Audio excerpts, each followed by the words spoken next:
आपने ये वाली लाइन तो सुनी होगी कि a soldier is never of duty.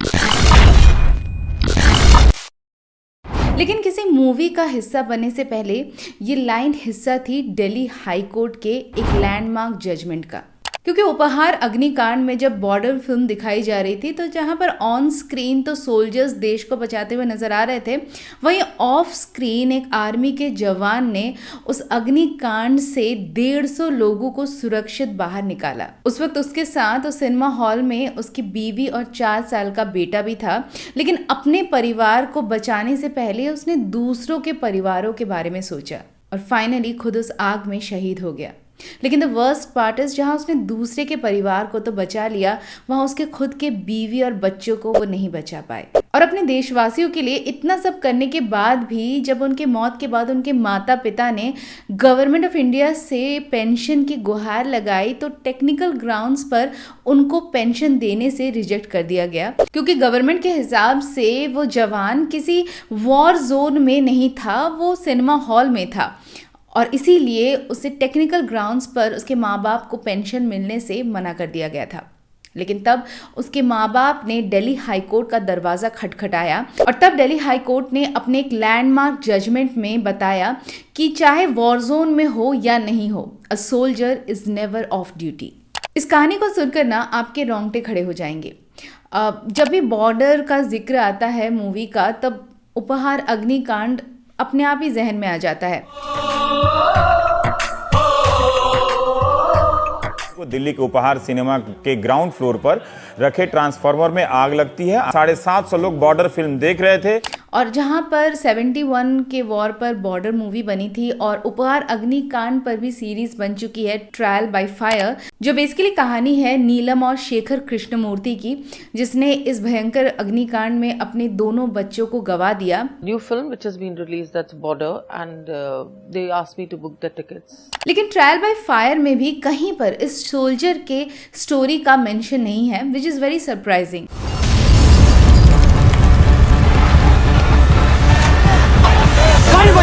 I'm looking for my children.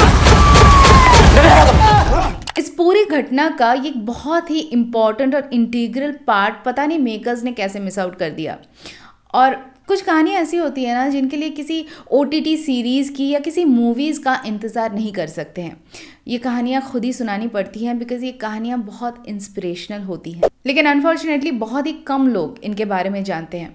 इसीलिए आज मैं बताने जा रही हूँ the unsung hero of border film की कहानी, कैप्टन मनजिंदर सिंह भिंडर, और ये है उनकी कहानी। हेलो, मैं हूं तनुश्री और आप देख रहे हैं वेरी इंटरेस्टिंग। तो ये कहानी है कैप्टन मनजिंदर सिंह भिंडर की, जो आर्मी के 61st कैवलरी रेजिमेंट के थे। और ये जो रेजिमेंट होता है ये घोड़सवारी से रिलेटेड होता है और कैप्टन मनजिंदर सिंह भिंडर भी एक बहुत आउटस्टैंडिंग हॉर्स राइडर थे। इनफैक्ट उन्होंने 4th नेशनल गेम्स जो मैसूर में हुआ था उस वक्त, उसमें उन्होंने हॉर्स राइडिंग में 3 गोल्ड, 1 सिल्वर और 1 ब्रॉन्ज मेडल जीता था। और 1998 में वो भारत को एशियन गेम्स में रिप्रेजेंट करने वाले थे। लेकिन उससे पहले आया साल 1997, दिन था फ्राइडे 13 जून।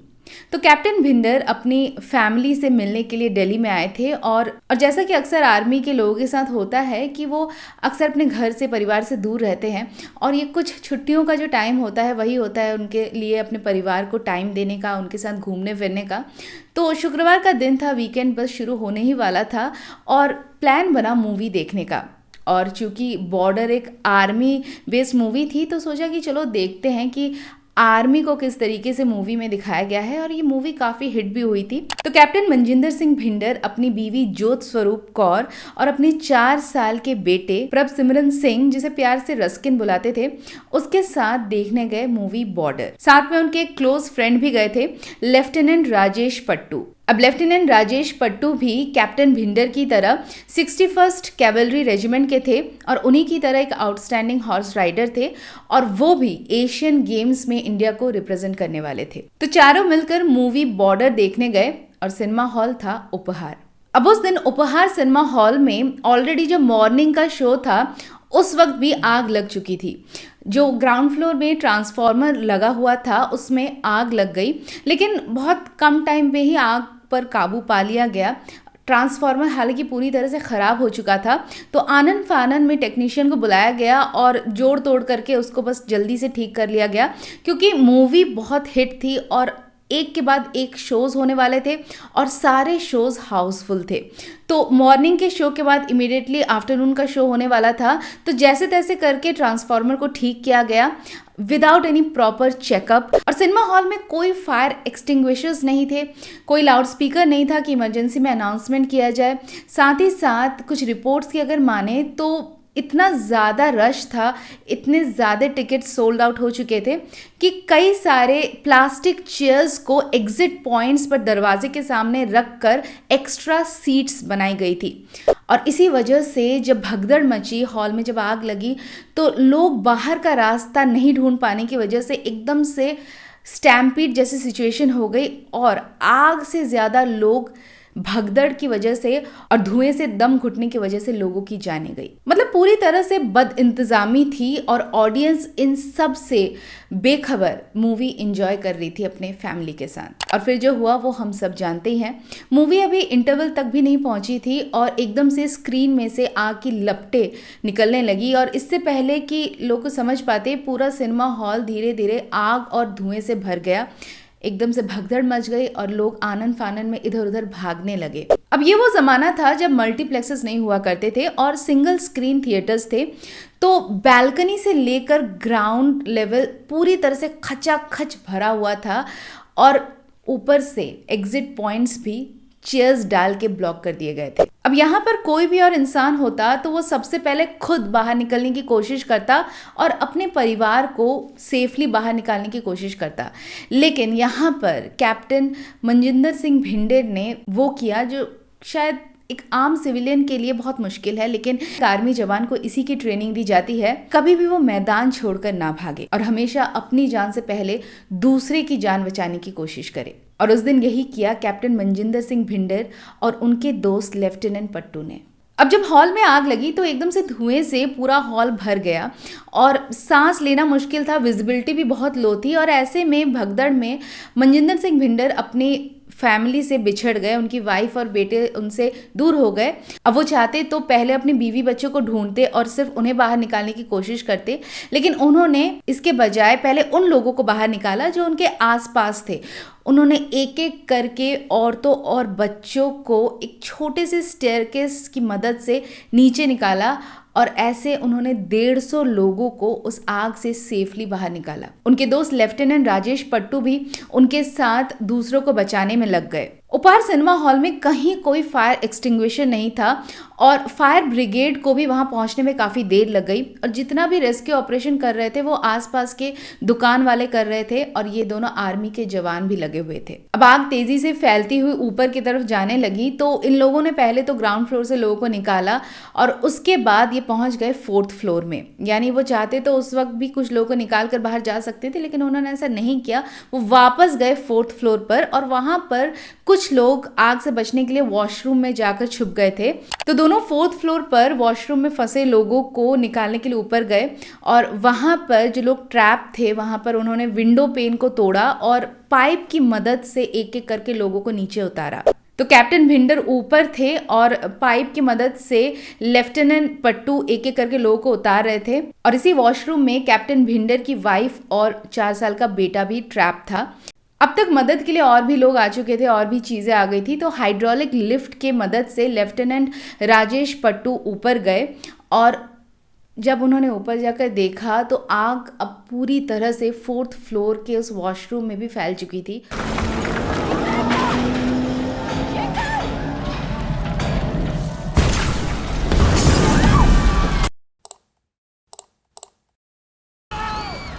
कैप्टन मनजिंदर सिंह भिंडर, उनकी वाइफ और उनका 4 साल का बेटा आग में झुलस चुके थे। उस दिन उपहार सिनेमा हॉल में टोटल 59 लोगों ने अपनी जानें गंवाई, जिसमें कैप्टन मनजिंदर सिंह भिंडर, उनकी बीवी और उनका 4 साल का बेटा भी था। लेकिन ये कहानी सिर्फ यहीं पर खत्म नहीं होती। इस कहानी का दर्द इससे भी आगे जाता है। दरअसल कैप्टन भिंडर के जाने के बाद उनके फादर वर्दीप सिंह, जो खुद एक आर्मी से रिटायर्ड कैप्टन थे, उन्हें एक लंबी लीगल लड़ाई लड़नी पड़ी। अब चूंकि कैप्टन भिंडर ऑन ड्यूटी शहीद नहीं हुए थे, किसी वॉर जोन में शहीद नहीं हुए थे, तो आर्मी ऑन टेक्निकल ग्राउंड्स उनको उनके जाने के बाद उनके माँ बाप को पेंशन देने के लिए आर्मी ने मना कर दिया। फिर कैप्टन वर्दीप सिंह भिंडर ने दिल्ली हाई कोर्ट का दरवाजा खटखटाया। ये कोर्ट केस कुल 7 साल तक चला, जिसमें दिल्ली हाई कोर्ट ने आर्मी को कैप्टन भिंडर के माता पिता के लिए एक स्पेशल फैमिली पेंशन का ऑर्डर दिया और कहा कि इससे कोई फर्क नहीं पड़ता कि एक सोल्जर ऑन ड्यूटी शहीद हो या of duty, because a soldier is never of duty. और कैप्टन मनजिंदर सिंह भिंडर ने जो किया वो किसी युद्ध भूमि में शहीद होने से कहीं ज्यादा बड़ा है, क्योंकि जब कोई जवान सरहद पर शहीद होता है तो वो सिर्फ खुद अपना बलिदान देता है, लेकिन यहाँ पर कैप्टन भिंडर ने खुद के साथ साथ अपने परिवार की भी आहुति दे दी। कैप्टन भिंडर की मौत के बाद उनकी मदर गुरनाम कौर और उनके फादर कैप्टन वर्दीप सिंह उनके पुश्तैनी गांव चौक मेहता, जो पंजाब के अमृतसर के पास है, वहां वापस चले गए और 2020 में उन दोनों की भी मौत हो गई। और जिस सोल्जर ने इतना बड़ा सैक्रिफाइस दिया, आज उसके बारे में कोई नहीं जानता, ना उस पर कोई मूवी बनी और ना ही उस पर कोई OTT सीरीज बनी। और उनकी याद में आज उनके गांव के चौक मेहता के गवर्नमेंट स्कूल में बस एक छोटा सा स्टेडियम है और एक गेट, बस इससे ज़्यादा कुछ नहीं। कुछ कहानियाँ ना सुनाने में बहुत तकलीफ़ होती है। ये कहानी मुझे पिछले 1 साल से सुनानी थी, लेकिन फॉर सम रीज़न और अदर मैं इसे टालती गई, क्योंकि ये कहानी बहुत ज़्यादा इमोशनल है, इसमें बहुत दर्द है और काफ़ी ट्रिगरिंग भी हो सकती है कुछ लोगों के लिए और आपसे ज़्यादा मेरे लिए, क्योंकि जब मैं किसी कहानी को बताने से पहले मैं खुद रिसर्च करती हूँ, उसके बारे में एक एक छोटी से छोटी माइन्यूट डिटेल जाननी पड़ती है और ये बहुत ज़्यादा ट्रिगरिंग हो सकता है। और बहुत सारी चीज़ें तो मैं बोलती भी नहीं हूँ, लेकिन जब मैं खुद उनके बारे में जानती हूँ तो मुझे बहुत बहुत अजीब लगा और फिर मैंने ये कहानी में टालती चली गई।